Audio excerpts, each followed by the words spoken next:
atong paminawon kining atake sa usa ka magwawali sa Seventh Day Adventist human ato ning tubagon. Ato siyang paminawon usa. Balag masupo mo. Basta kay nisulti ko sa kamaturan. Kanang background sa tong video, kanang Vicarious Pilidi, ug nasumada siya, kanang ngalan gihubad sa Roman numerals, nilusot ang tulo ka size 666. Ug kanang Vicarious Pilidi, son of God, yangton siya nga siya ang anak sa Dios. Arihan ni kubuloy ba?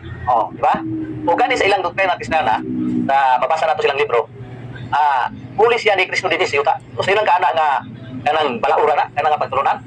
So ang Biblia atong pasultion ug basahon nga ngalan day na sa tao. Klaro kayo nga mabasa nato. Ug gani dunay sign ang ilahang gihimo. Kining kamot bitaw ug kining agtang taguban. Kining pagpanguros usa na siya nga formula. Tanawa, pangalan sa Man, sa Anak, sa Dios, sa Espiritu Santo. Amen. Tanawa na gunay lang kruso, baliktad.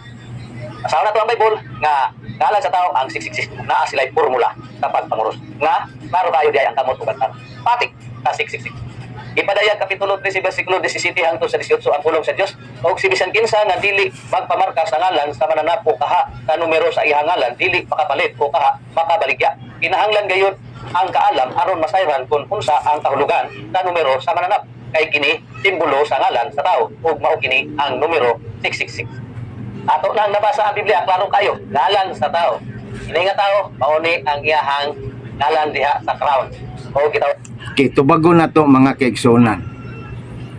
Kining giingon niya nga ngalan sa usa ka tawo diha sa Revelation 13:16 ngadto sa 18. Unya iya hadayong gipahaom sa Vicarious Filidi usa na kadakong bakak mga kaigsunan. O Brad Alvin, kung naminaw ka, mao nay imuhang gipalaganap nga bakak.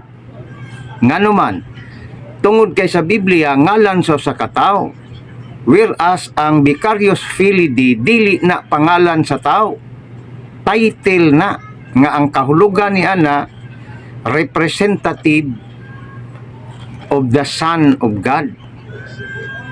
Kinsa man ang Son of God nga girepresentahan sa Santo Papa? Si Kristo. Dili kay ang Santo Papa maoy ni claim nga siya si Kristo nga Son of God sama sa mention nimong kibuloy mo na ipagkamangmang nimo sa kasaysayan. Ikaduhang punto, ang Vicarious Filidi dili na opisyal sa simbahan nga gigamit. Usa ka na ka forged donation ni Emperor Constantine atong 8th century. Ang opisyal sa Katoliko nga title nga gigamit dili pangalan, title Vicarious Christi, representative of Christ, dili gihapon na pangalan. Whereas ang gitumbok sa pinadayag 17:18 nga ngalan sa usa ka tawo dili title, busa kini siya mga kaigsuonan nga Seventh Day Adventist nga magwawali usa ka bakakon ug mangmang pagyud sa kasaysayan. Mao ni ang atong reaksyon. Daghang salamat, paki-share mga kaigsuonan.